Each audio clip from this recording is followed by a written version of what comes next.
Hello everyone, my name is Shikha Ojha. I have completed my post-graduation in organic chemistry in the year 2018 and now I am teaching chemistry from last 4 years. From childhood only, I was keenly interested in interacting with different people and sharing ideas with them. And the second thing, I think teaching is the most noble profession as it creates all the other professions. So let us start exploring today's topic. Before I start, I hope all of you must have studied about the types of changes in previous classes, right? As we are totally surrounded by the materials, by the chemistry all around us. I hope you must have studied types of changes in previous classes. You must be knowing about physical changes, chemical changes, reversible changes, irreversible changes and many more. For today's topic, our area of interest is chemical change. As we are going to discuss a type of chemical reactions, all the chemical reactions are accompanied by the chemical change. As chemical change is a change where you get the new substance, and that is the ultimate result of any chemical reaction. Whenever you carry out a chemical reaction, in this way only we define the chemical reaction, that when you treat two different substances with each other, when you provide a suitable condition to the substances to react, they interact with each other chemically and they interact in a way that they give you something different which has completely different set of chemical as well as physical properties from the initial substance. So all the chemical reactions are accompanied by a chemical change. Basically there are 5 types of chemical reactions: single displacement, double displacement, decomposition reaction, combination reaction and redox reaction, which is a reaction where oxidation and reduction both takes place at a time. Today we are going to discuss a simple reaction. The first name I just have taken, that is single displacement reaction. Now what is single displacement reaction? It is totally based on a reactivity series of elements that I will write on the board.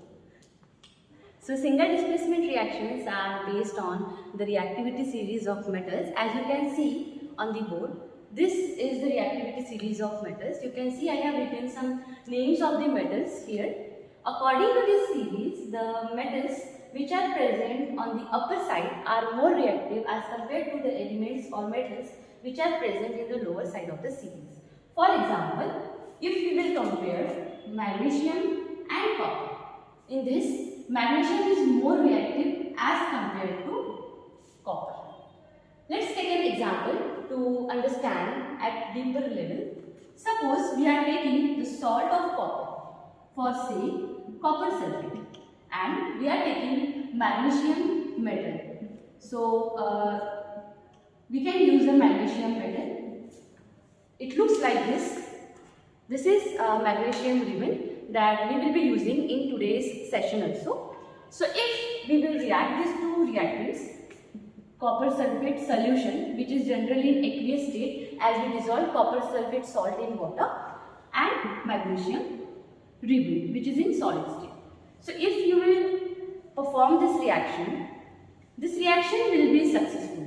As magnesium is more reactive than copper, what we have to do in this reaction, we just have to compare the reactivities of the reactant which is in the elemental state and the metal which is present in the salt. If the metal which is in the elemental state is having more reactivity as compared to the metal which is present in the salt, then this reaction will take place. As you can see, magnesium is here and copper is here. So copper is much below than magnesium. Magnesium is more reactive and this reaction will take place to form magnesium sulfate, which is again in aqueous state, and it removes copper from copper sulfate. This will be the products of this reaction. Now, this reaction is called as single displacement reaction because we can see here this reaction is occurring due to the more reactivity of one of the reactant, one of the metal. That's why it is named as single displacement reaction. Now, I will be showing you the same reaction in the test tube also, but before that I have one question for all of you. As I have said that this is the reactivity series of metal, even if this is the reactivity series of metal, there are two names which are not metals but they are included in this series. The first is carbon, which is below aluminum, and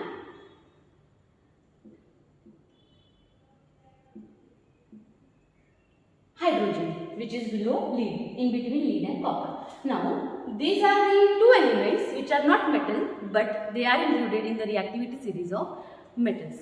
You can let me know by answering this question by writing the comment in the comment section. Let us start the activity. The same activity we have discussed on the board. We will perform the same activity here also. Now you can see this is magnesium ribbon which is in solid state of matter, and in a test tube you can see some blue colored solution. So this is a copper sulfate solution and we will be reacting this copper sulfate solution with magnesium ribbon. This is the piece of ribbon. I am putting this piece of ribbon in the test tube. You can see as whenever a chemical reaction is taking place, I have already told you, it is accompanied by a chemical change. So you can clearly see here how vigorously this magnesium ribbon is reacting with the copper sulfate solution. The bubbles are forming, slowly the color will change, and this is all we have studied in chemical changes in previous classes. As magnesium is highly reactive, it is much more reactive than copper. It is reacting vigorously after putting it in a solution. You can see the color of the magnesium ribbon is also changing.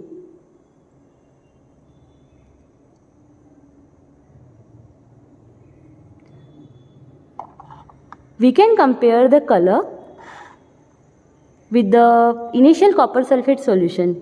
Here I have the copper sulfate solution in the beaker which we have taken previously in this test tube, in which we are carrying out the chemical reaction. The color of the copper sulfate solution is also changed and the color of the ribbon is also changing, as it is not copper sulfate solution only, it is forming magnesium sulfate solution slowly. After 15 minutes, this test tube will look like this. And in this test tube also the reaction is still going on. This is single displacement reaction. So just now we have seen the same reaction in the test tube also. So this was all about single displacement reaction. The single displacement reaction is also a redox reaction that we will discuss in further videos. I have one more question for all of you. The reaction we have carried out here, what if I change the reactants? Suppose I have taken magnesium sulfate solution and I will add copper strip. Again this is in aqueous state and this is in solid state. Will this reaction occur? Answer in the comment box.